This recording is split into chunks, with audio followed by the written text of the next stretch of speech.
One right over here is in fact a dummy model, but we're going to be using all the new features we have learned about the new iPhone to make this comparison. So the very first thing that I do want to talk about is the actual price of these smartphones. Now I'll let you know this one right over here, the starting price is $1,100, and this one here officially starts at $1,000, but even right now you can get it as low as $800, even $750 on websites like Amazon.com. Now, one bad news with the iPhone is if you do get the $1,100 version of the Pro Max, you're only getting 64 gigabytes of base storage on your smartphone, and of course you're not going to get any micro SD expansion. If you do want to get even more than 64 gigabytes, if you want to jump to 256 gigabytes of storage on the iPhone 11 Pro Max, you do have to pay $1,250. Now with this one over here, with $1,000 price or even less, the starting storage is going to be 128 gigabytes. Okay, so that's already double than the iPhone for a lower price. Plus, you're able to add a micro SD expansion if you want to add more storage to your smartphone on the S10 Plus. So from a storage perspective, from a price perspective, everything else being equal, the S10 Plus does take a quick lead over the iPhone as far as value is concerned. The next thing I want to talk about has to do with the camera. So we're looking at them right now, so let's talk about them really quickly. So with the camera, these phones are now coming toe-to-toe. So basically this phone over here has 3 cameras. You have a 12 megapixel regular wide-angle camera that is the default camera a lot of people use. Then you have a telephoto camera that allows you to zoom in and zoom out. And of course, then you have a super wide-angle camera for sweeping shots on the iPhone. So you do get 3 cameras on the rear on the iPhone. On the Samsung Galaxy S10 Plus, you get the same exact camera setup. You get a telephoto camera, you get a standard wide, and you get a super wide angle camera. So the quality of these cameras, we are not able to test on the iPhone just yet, but without a question, this one has flagship camera quality, and this one most likely is going to match that, as we know from the history of the iPhone cameras. They're pretty good cameras. For an average consumer, it's going to be very hard to tell the difference between the camera quality on this one and the camera quality on this one. So in the camera department, I would say both of these phones have an equal amount of versatility and most likely are going to have a similar overall quality for the actual photos. So that is the camera. Now let's move on and talk about the front of these phones real quick. So on this one here, we have a 6.4 inch display. So that's a 6.4 inch Super AMOLED display. And of course, on this one, we have a slightly larger 6.5 inch display.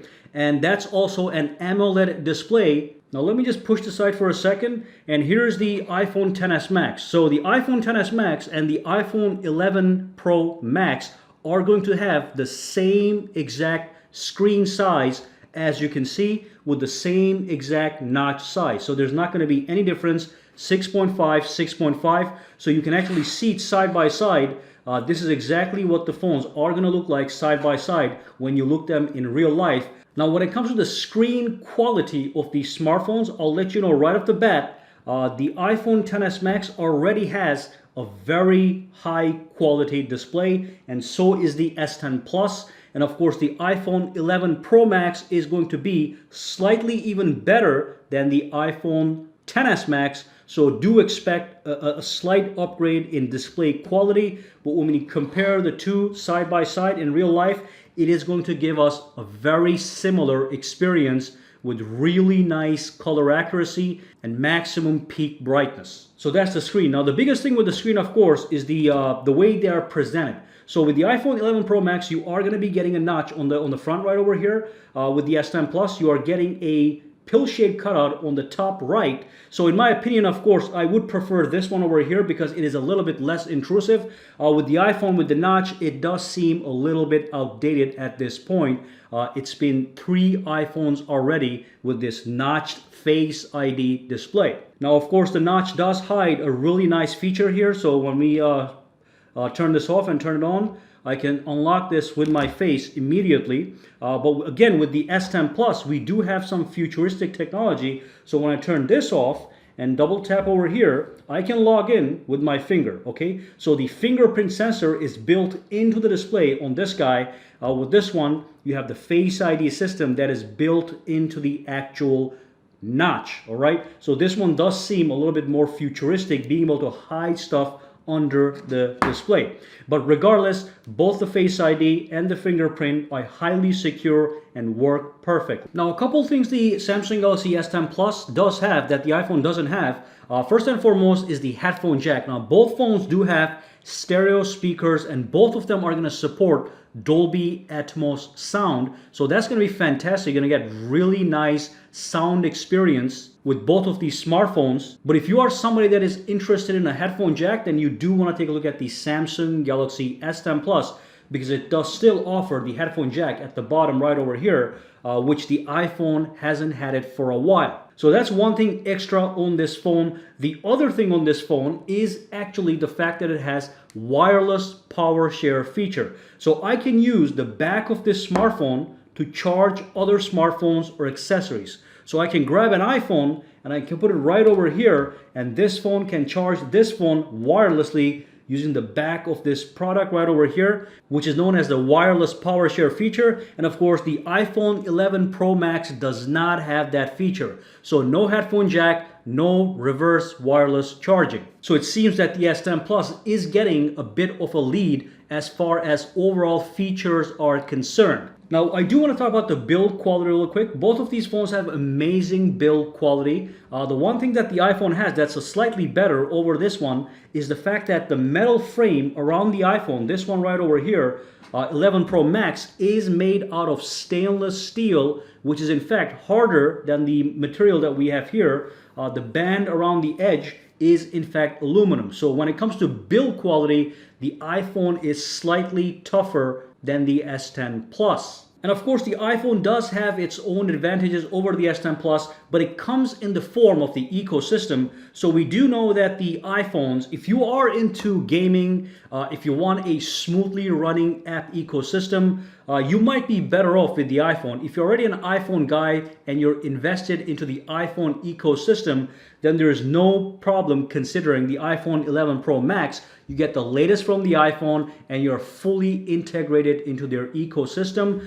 And of course, when you go to the app store, you have beautiful, gorgeous games. You have games on the S10 Plus as well, but the games on the iPhone do run much more smoother, and you have a larger category of games on the iPhone 11 Pro Max, including exclusives such as the new arcade option. With the new arcade option, you get access to hundreds of brand new iPhone-only games. I mean Apple-only games. So when it comes to app ecosystem, when it comes to the overall ecosystem, and when it comes to gaming, I think the iPhone does have an overall advantage. And that's, again, if you are really a hardcore gamer. Those are just the facts and we cannot ignore them. And of course, another overall advantage that the iPhone is going to have is the fact that the processor, the A13 Bionic processor, on the 11 Pro Max is going to be much more powerful as far as raw processing is concerned than the Snapdragon 855.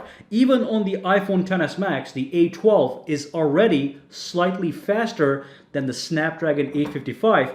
On this one, we're getting A13, so that we know is going to be much more powerful. And that's great because that's the kind of stuff that makes sure the games on the iPhones run much smoother. So the processing power wise, this takes the cake. But like we have talked about previously, when it comes to expansion, when it comes to versatility, when it comes to the base storage, this one is ahead. So it is in fact a more practical purchase for the price paid. And of course, one final thing I'm going to talk about has to do with the front-facing cameras. So with this one, we do have two cameras in the front. With this one, we only have one camera on the front. However, we do have something new on the front camera right over here. So first and foremost, it is able to record slow motion video in the front camera, and also it is going to allow you to record 4K videos using the front camera. Now this one is unable to record slow motion videos using the front camera, but it does record 4K videos using the front cameras here. But this does have two cameras, while this one has one camera on the front. So that's basically it between these two smartphones.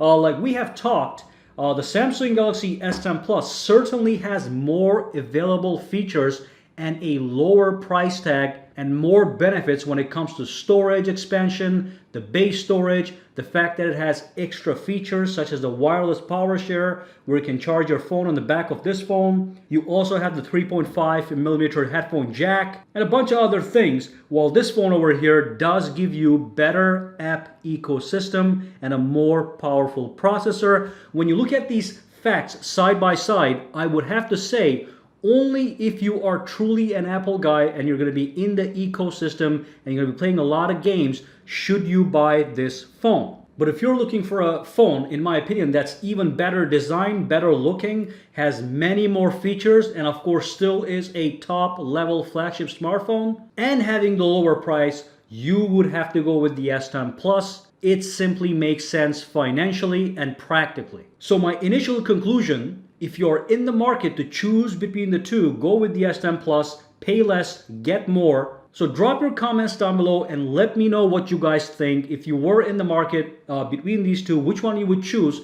and also which one do you think is actually better? Drop those comments down below, give me some details, and let me know. And stay tuned for the full and complete comparison. Once I get my hands on the working unit, I'll be making a full and detailed comparison between these two smartphones as well. So for now, guys, have a fantastic day, and I will see you